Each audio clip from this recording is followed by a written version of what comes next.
Hello everyone, come back to my mini blog. তো আজকে তো চলে যাবো আমরা কুচবিহারে। কিন্তু একটা সমস্যা হয়েছে, সেটা হলো সকাল থেকে পরীর শরীরটা খুব খারাপ, প্রচণ্ড মানে পেট খারাপ হয়েছে ওর, পটি হচ্ছে বারে বারে। তো ভাবছিলাম যে যাব কি যাব না, তাও এখন ওষুধ খাই আপাতত ঠিক আছে। ডাক্তারের সাথেও কথা বলে নিয়েছি, ওষুধের নাম লিখিয়ে নিয়েছি। তো মামুনি তো আমাদের তুলতে যাচ্ছে, আমাদের যেহেতু শিয়ালদা থেকে ট্রেন, কিন্তু মামুনি যাচ্ছে হৃদয়পুরে তুলতে। তো আর বাবা দমদম থেকে উঠবে, আমাদের ট্রেন হলো 7:30টায়। তো একটা টেনশানও হচ্ছে ভেতরে, কারণ পরীর যেহেতু পেট খারাপ, যা পটি হয় কি না আবারও। তো দেখতেই পাচ্ছ এখানে ও দাদানের কোলে উঠে আদর খাচ্ছে, আর আমার তো টেনশন হচ্ছে মারাত্মক, ভাবছি আবারও পটি হয় কি না। ঠাকুরের নাম করে বেরিয়েছি। তো ওষুধ তো খাইয়েছি, সোনার চোখ মুখ দেখেই বুঝতে পারছি একটু শুকিয়ে গেছে।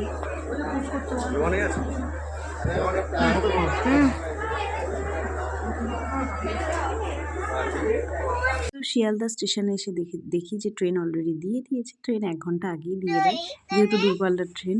তো দেখো আমরা ট্রেনে উঠে পড়েছি, আর ট্রেনে উঠেই পরীর তো পাকামি শুরু হয়ে গেছিলো। ওখানে ট্রেনে একটা লাইট থাকে ভেতরে, ওটা জ্বালাচ্ছে, মানে অফ করছে, এইসব করছে। কফি চাই চাই চাই কফি কফি চাই। আর এখানে তো টেনশনে সন্ধ্যাবেলায় কিছুই খেয়ে যাবে, শুধু লিখাচ্ছে মামনি করে দিয়েছে, সেটাই কিনছে। ট্রেনে উঠে একটু কফি খাচ্ছে, আর এখানে ওর জন্য দেখো খাবার কিনে নিয়ে এসেছে, আর বাবাকে মিষ্টি দিল একটা। আর তারপরে রাতে কি খাবো সেটাই কিনে এনেছে, আর এনেছে রাতের খাবারটা ঝুলিয়ে লাগলো বাবা, তাই তো কেনাকাটা করে আর বাটার দুটো আর দুজনের জন্য এনেছিল। 9টায় দিয়ে রাতে দেবে। 7:12 অনেকক্ষণ, 7:40 এটা আমার এক কিন, এটা কেক আছে আর এটা তার প্যাটিস ট্রেনি কেক, স্যানিটাইজারটা আছে।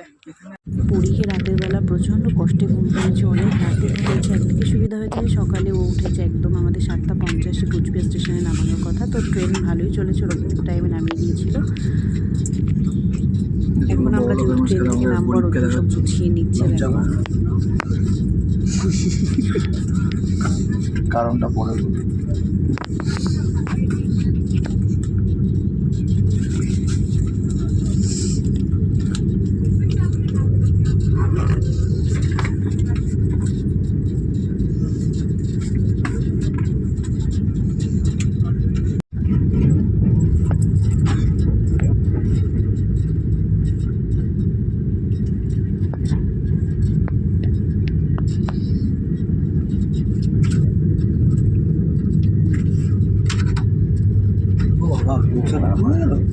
আর কুচবিহার না, তারপরে কুচবিহার ভালো, ট্রেনটা বেশ ভালো চালাচ্ছে।